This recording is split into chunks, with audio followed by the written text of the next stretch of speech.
गणनायकाय गणदैवताय गणाध्यक्षाय धीमहि गुणशरीराय गुणमण्डिताय गुणेशानाय धीमहि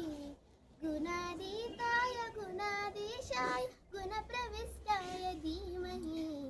एकदन्ताय वक्रतुण्डाय गौरीतनयाय धीमहि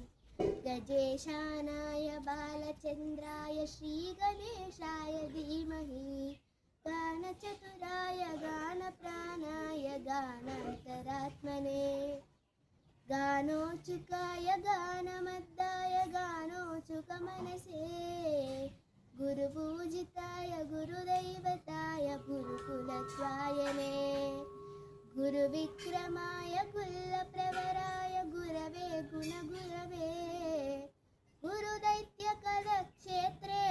गुरुधर्मसदाराध्याय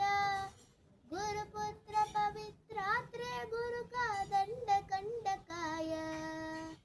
गीतसाराय गीततत्त्वाय गीतगोत्राय धीमहि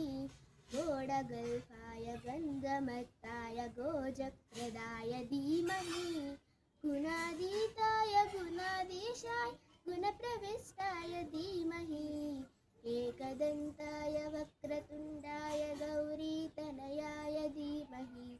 गजेशानाय बालचन्द्राय श्रीगणेशाय धीमहि